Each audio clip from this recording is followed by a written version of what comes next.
Hello and welcome to my podcast. Do me a favor, subscribe to the John Keim Report wherever you get your podcasts. If you're watching on YouTube, hit that like button, hit that subscribe button. You can find us there. It's part of Ampire Media, AMPIRE. Always much appreciated when you tune in. Don't forget, you can read my work on ESPN.com. In a minute, I'm going to do my 5 things I think as we head into another mini camp week. So this is a mandatory mini camp, so expect almost everybody there. And I'll get to the one I don't think will show up in a minute. And I think you know who that is. So before I get there, just wanted to go over a couple things. Actually, just a couple technical things or procedural things for the podcast. I will be doing a show after every mini camp session. So that's Tuesday, Wednesday, Thursday. Right now, there is one scheduled for Thursday. Last year, they did keep it. Sometimes coaches will give that Thursday off, or the last day off, as a reward. They did have less OTA practices, so Dan Quinn seems to like to keep these, and I think that's what I would expect as of right now. But I'll do one Tuesday, Wednesday, and Thursday. The video, the audio, and the video show should be up each day shortly after practice ends or after the interviews are over, etc. So, anyways, stay tuned for that. Also, for you, the gold members did the private Zoom with Anthony Armstrong the other night. And those are things I think are a lot of fun, especially when I'm able to bring on some guests. I've had Santana Moss, had a few, Logan Paulson, had some other people on there. But I also, the other night, had Anthony Armstrong. And I always, first of all, Anthony has his own podcast on the Believe Network. So look for that. He's with the host, Scott Jackson is his co-host. But anyway, I wanted to bring him on because at this time of the year, I'm always reminded about about Armstrong and what it takes to make a roster for a former undrafted guy who then had to go a very difficult route to get to a roster, practice squad in indoor football, practice squad, etc. But I want to share one clip with you from our gold member Zoom, and the club members were able to listen to the whole 40 minutes of it the other night. But this is one clip from Armstrong that talks about like how you go from where he started to where he ended up, which is catching 44 passes for the Redskins in his rookie year. But it's this kind of mindset on the practice squad that helps get a guy there. Listen to what he had to say to tell the club members. The routes and things, and you get to go out there and have fun. Like I don't have to worry about anything else but go out there and have fun and give this defense fits. And I took pride in that, man.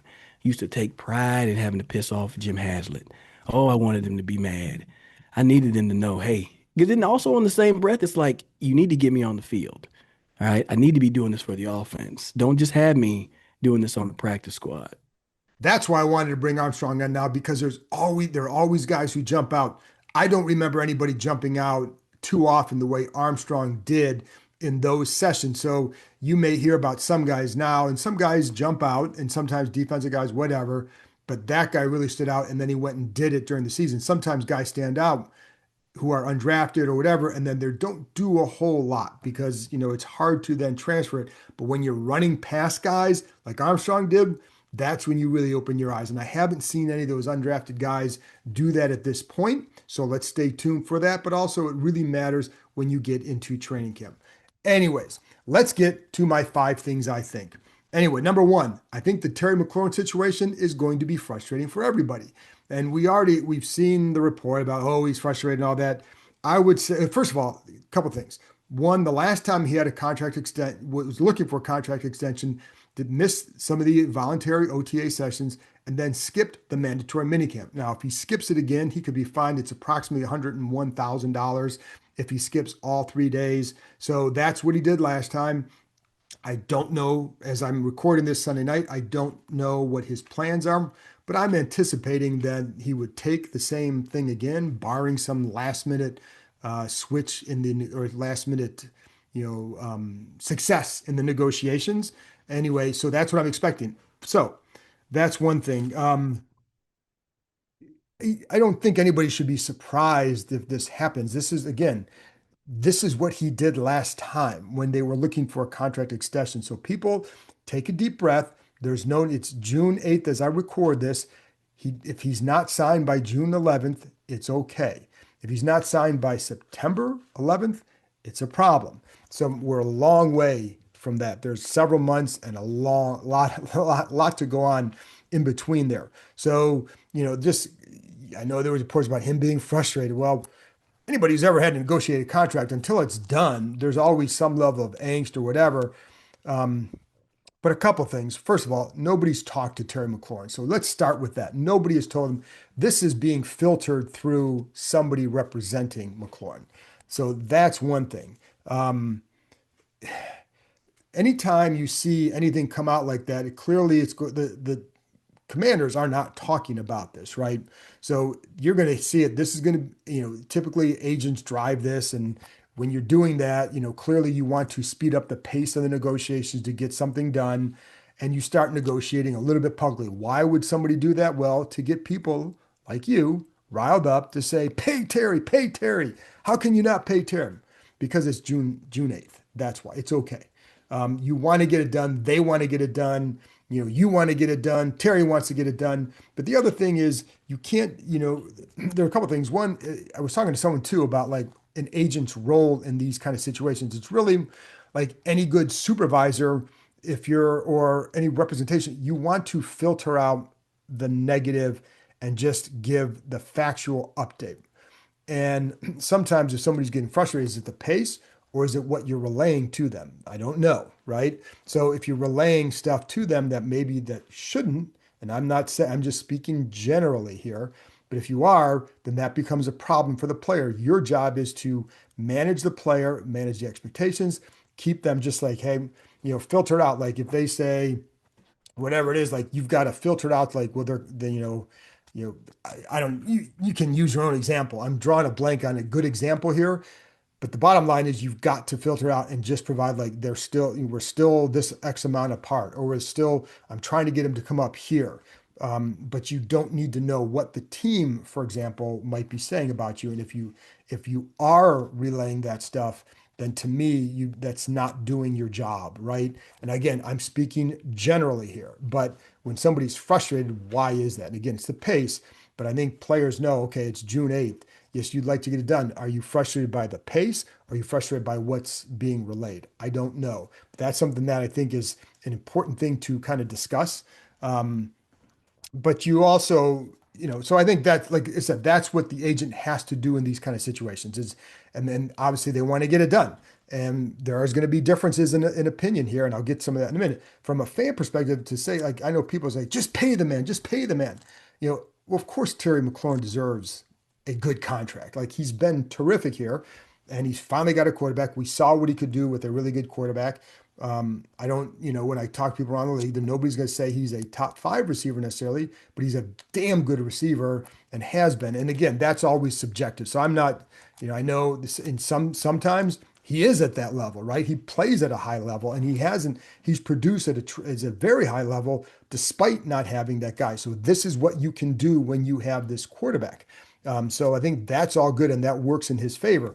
But the reason why, then I say you can't just say pay the man, because when you're looking at it, when they're looking at it, they're looking at one guy. These guys have to look at 53. And that's an important distinction, because you can't, if you just kind of say, well, whatever, it's Terry, let's just throw him a blank check. That's not how you build a good roster. It's not how you build a good business model for your franchise, right? The key is keeping him around, and you have to do that. Like, and I don't doubt that they will. But I do think like you have to, like, what if somebody else comes up, like you pay McLaurin a certain amount, now you're raising the bar for everybody else as well. And so that's a minor thing, but and I think you understand that. I think you can't just say give them the blank check. And when some people say pay them, well, of course you just want to get it done. You want to know that all these guys are going to be there for sure, and that there's not going to be any distractions, and they're going to take care of them as they should, as they definitely should. So, the sticking point here to me, and I've said this before, is the fact that he turns 30 in September. It just it's a line of demarcation for receivers, right? When you're looking for a big contract. The hard part is when you look at like Mike Evans, for example. I think he was like 31 last year when he signed a 2-year deal worth like 42 million. All right, Mike Evans has been highly productive. Then you have DK Metcalf, who's same draft class as Terry, who just signed a deal, was like for 30 million annual, percentage or annual pay per year, whatever it is. So where should Terry be in that? Well, same draft class as DK Metcalf, but 2 years older. But similar, similar age, almost similar age to Mike Evans when he signed his deal. But Evans had been in the league a lot longer. So he had a higher level of production or more years of production. I think he had at that point 10 years of production every year over 1,000 yards.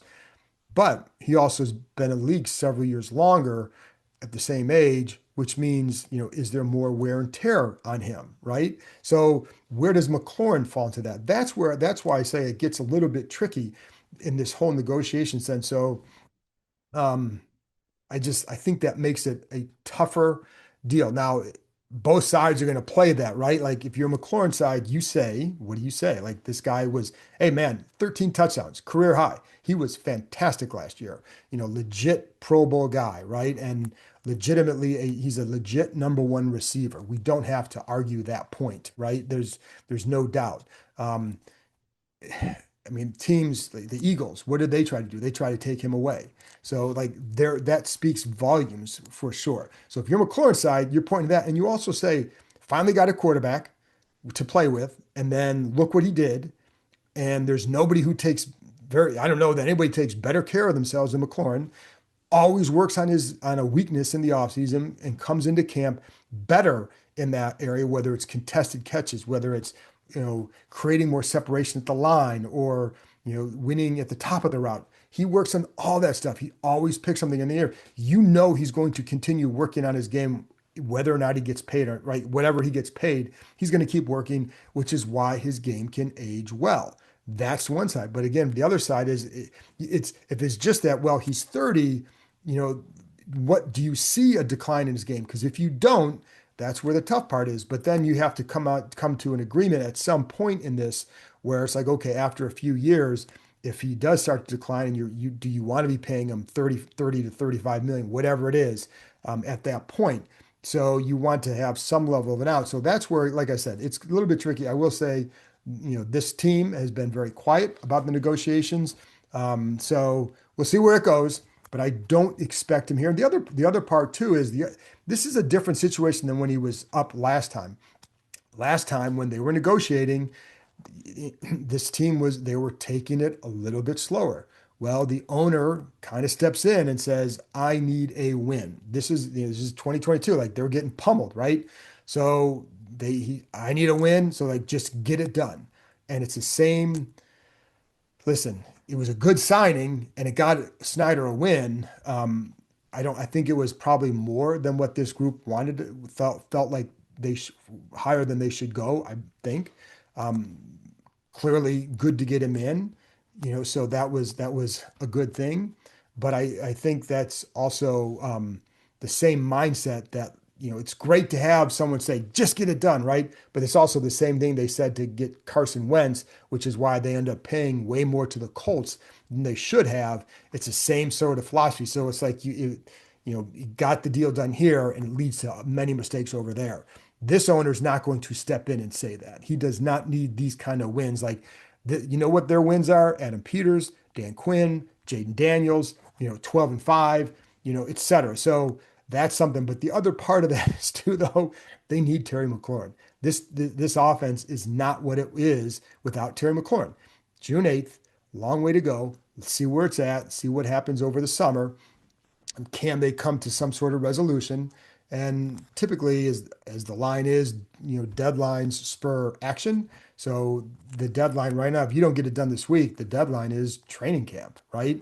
And then, then at that point, it's like, okay, you want to get him in by a certain time. I think that's when you start to, if you want to have angst, it's when if he doesn't come into camp, and then and why not? Are they close at all? That's when you can start to worry. But the other part too, Adam Peters, he was in San Francisco and they've had multiple players who would sign later in training camp. Trent Williams, Peters, Debo, Brandon. Well, he wasn't there with Ayuk, but he was there with Debo, right? So like those things took place in training camp. So he understands, I think, how these things go and how they can be rectified.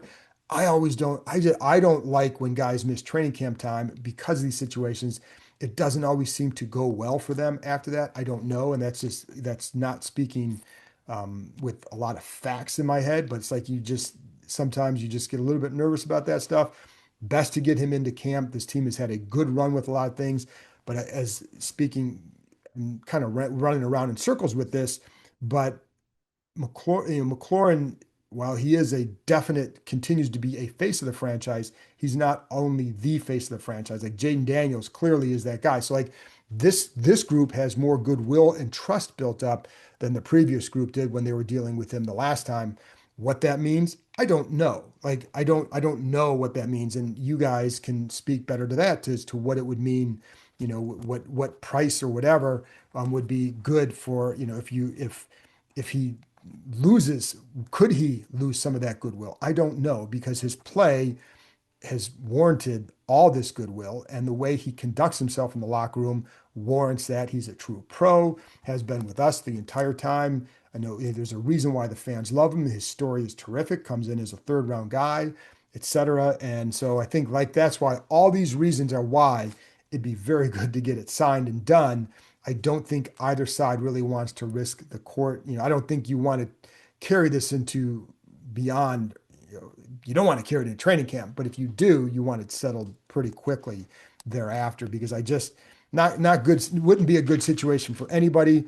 Um, Whether it's a team, whether it's McLaurin, like again, this group has done a lot of good things to build up a lot of goodwill, and I think there should be a lot of trust in them based on their moves. They've pretty much most moves, not everyone, but most moves have been pretty good. So, um, but they need McLaurin. He's really good. He's extremely important to this offense because you don't have anybody who can replace what he does. That also there is the leverage. Both sides I think are very good for each other. With Terry McLaurin, first of all, again, you see these reports come out like, oh, Team X is interested in McLaurin. Well, of course they are. He's a really good receiver. Like who wouldn't want him? But push those aside. Like don't get caught up in that stuff. But my point would be, was he the same guy in another market? Like what he means to you guys would be much more than what he would mean to any other fan base if he ever went anywhere else because of his story here. He was the guy during the bleakest period, and he played like a pro, and he handled himself like a pro, and he deserves to stay here for a long, long time. And I think they understand that very well. I think ultimately that's what will happen. So anyway, and by the way, speaking of Anthony Armstrong, I asked him about what he thought about McLaurin, and he talked about his game, but also this situation. I think he's pretty smart. Here's what Anthony had to say.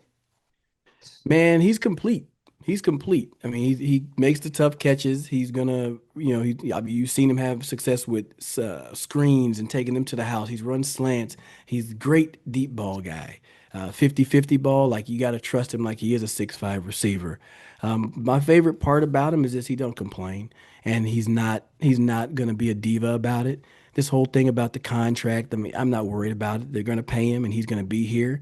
But frankly, if Terry McLaurin wants to complain a little bit right now, we should let him vent. He should be able to vent. He's had more receivers, I mean, more quarterbacks than we got in this chat room right now. Okay, and that's not fair. That's not how it should be in this league. You had what, 12 quarterbacks? Now he finally has a guy. So I love the way he approaches the game. I love the way he leads his team. I love the way he leads his receiver group. I love the way he fights for the football. There's some things where, like, if I had to get real technical and I was his receiver coach, yeah, I'd be in there poking and prodding him about some small details here or there. But other than that, the man's on-field performance, you cannot complain about it. It only rises with the level of quarterback play that comes with them. So this year should be even better. All right, number two, I think there's genuine excitement about defensive tackle Daron Payne. Well, last week it was on Wednesday. It seemed to be Daron Payne Day. Like he was like everybody was talking about him, and Dan Quinn, Joe Witt, and then others like, and then it's like you hear how excited or how laser focused he is on everything, etc. So I'll just dub it Daron Payne Day. It's really hard to tell what defensive linemen are doing in the offseason because you're not going up in pads. And like that's always the key. You can tell with receivers, with the skill positions, with the quarterbacks, with defensive backs, linebackers, even in coverage. Like that's what you really get a glimpse of. With some of the D linemen, it's going to be how you're handling blocks, etc. But are you looking quicker? Like you can see some of that stuff, but it's really hard to compare sometimes because your mind can trick you. And you're in shorts and you're in the underwear Olympics for players. But I do sense genuine excitement about Payne. And it's funny because I was on Kevin Sheehan's podcast the other day and he asked me, is this real or are they just trying to kind of find ways to motivate him for the last year of his deal? And perhaps that might be some of it.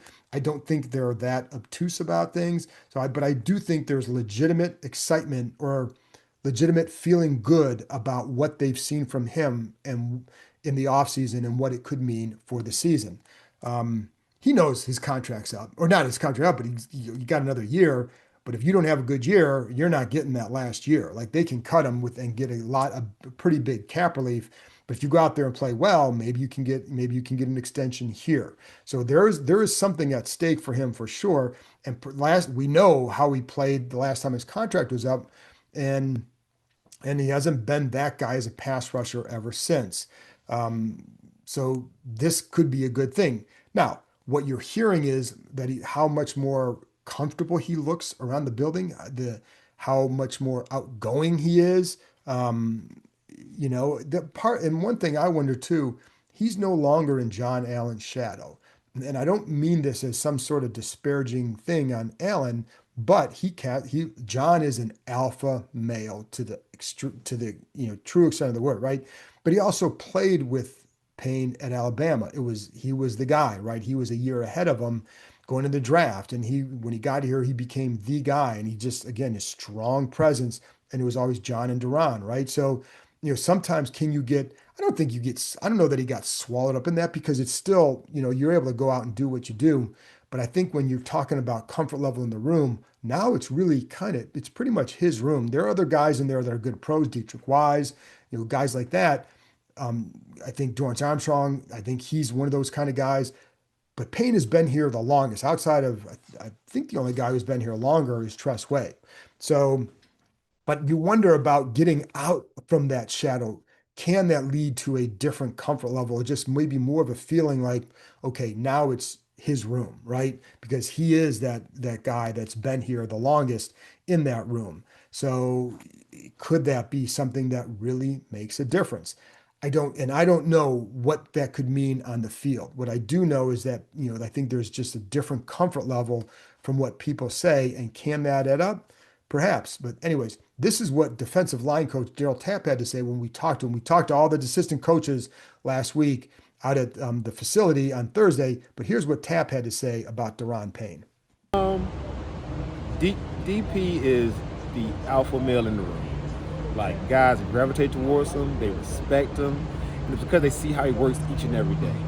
For Daron, is really just tap in each day, not trying to chase previous successes that he had, but trying to be better than he was the day before. And that's something that we continue to talk about. And I don't have to do too much picking and prodding with him. Like he is, like you said, laser focused. He knows what he wants to get accomplished.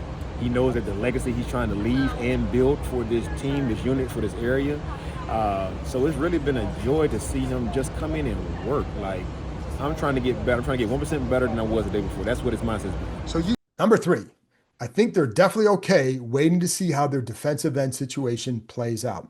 Yeah, we've talked about this before. I don't think they see the defensive end, the pass rush situation, the same way that people outside the building do. And last year we talked about this with the offensive line. I think they felt better about that group going into the season than a lot of other people did.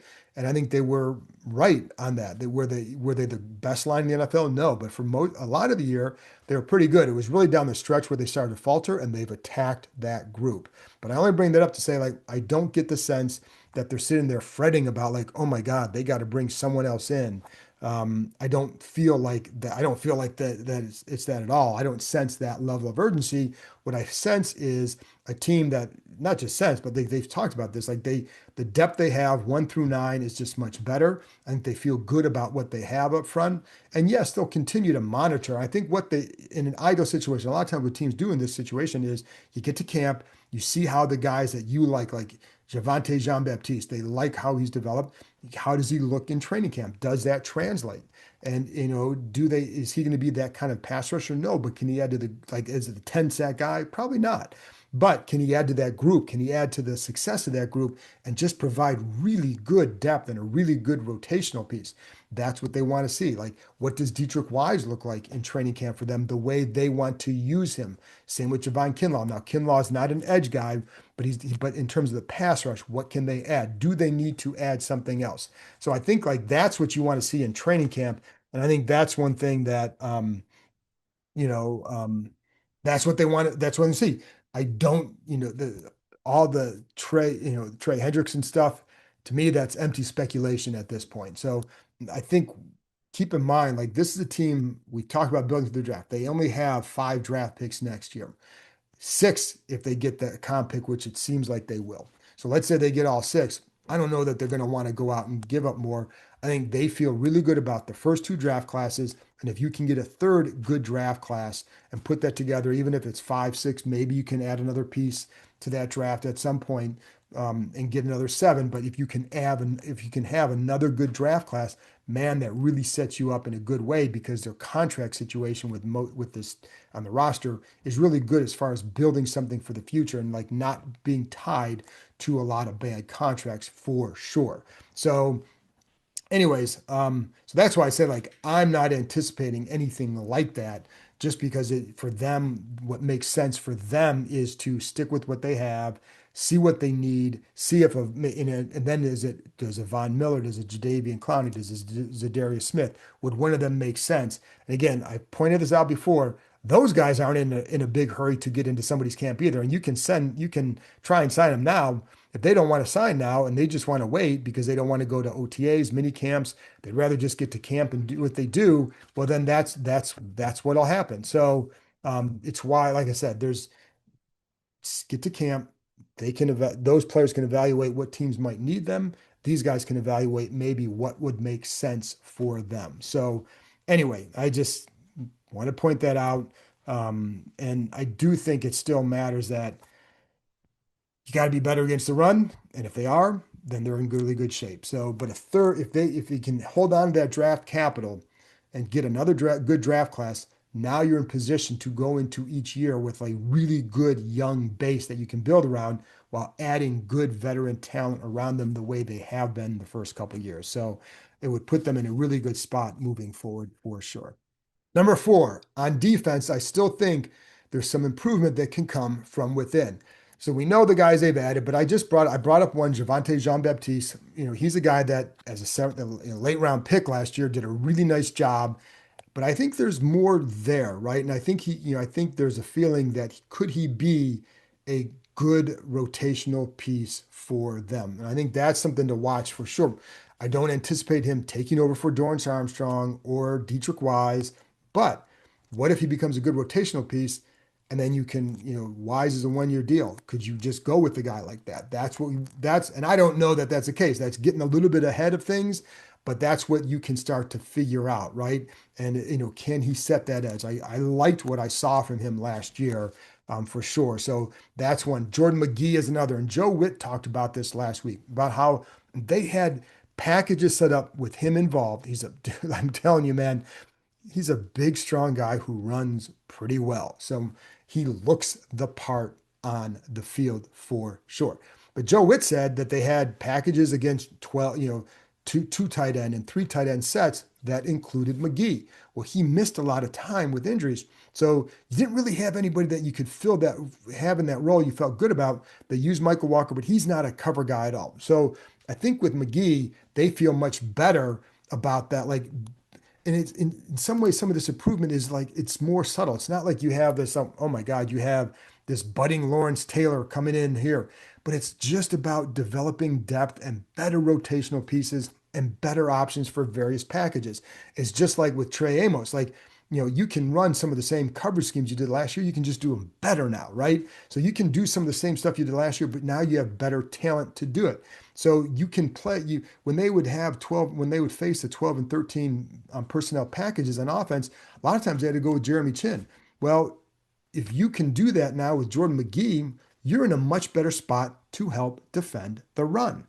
That's how it works. Subtle ways to improve, but those little detail ways to improve can make a big difference. And I think that's why that's why his progress is definitely one to watch in camp as well. He did a nice job last camp. He just had injuries. So if he stays healthy, I think he can be a good rotational piece for them, or a good, situational piece for them, and eventually take over for Bobby Wagner, perhaps as in 2026, or if something happens, but in 2026, you can be that guy.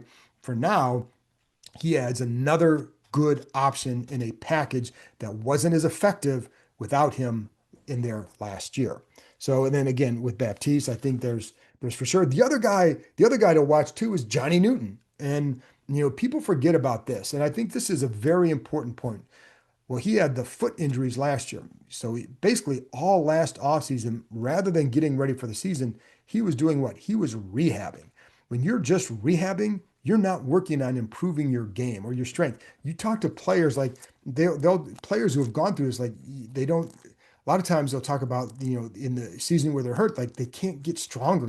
You're really just working to get back to where you were. So you're not really adding to your game in a lot of cases. Well, that's the case with Johnny Newton. And one of the things that I think it was Dan Quinn talked about this, about maybe just building up more leg strength for him and making him a little bit more explosive. Perhaps that little bit more explosive could result in 2 or 3 more sacks during the season for him, right? So that's something else to watch. Like again, little improvement, subtle improvement, but ways that could make this defense better. I always say, and I've said this, I'm going to say this every time. It always sounds good in June.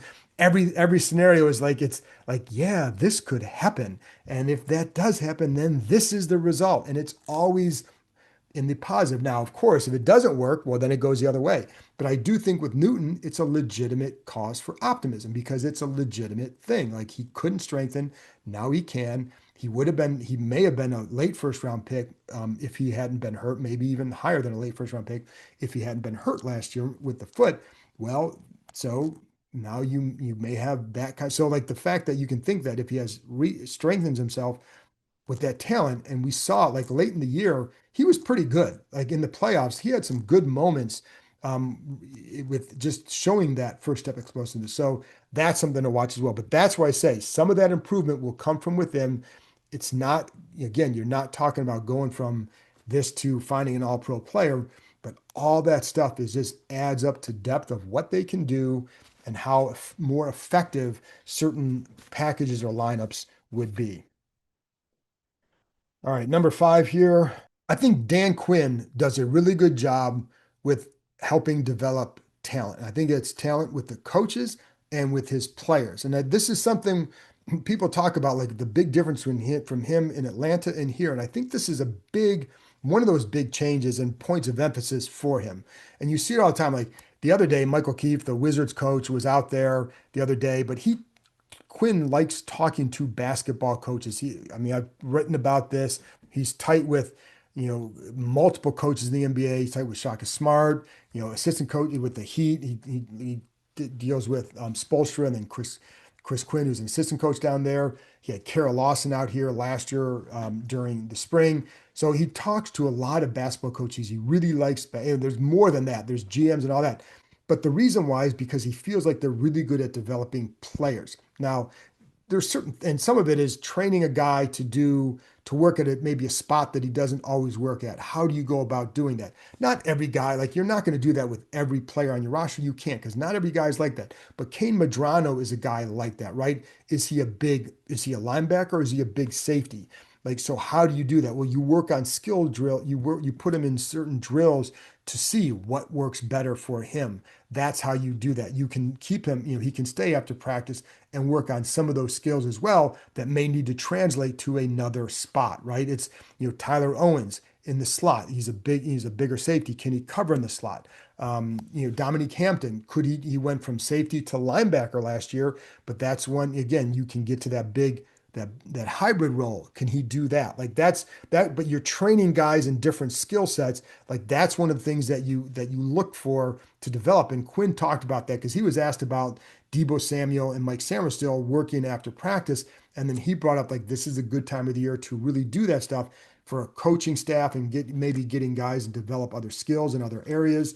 And Jeremy Chin last year you work at times with the linebacker group to develop your stuff in that it's not just playing up in the box, it's also playing in a linebacker role up in the box. So like that's how you do that. And he's really good at that.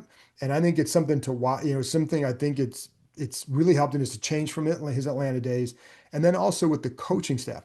One of the ways to develop coaches is, first of all, he gives them more responsibility than he used to in Atlanta. And then it's also having them get up in front of the group and present the plan for the day or present whatever they have to in front of the entire group. It helps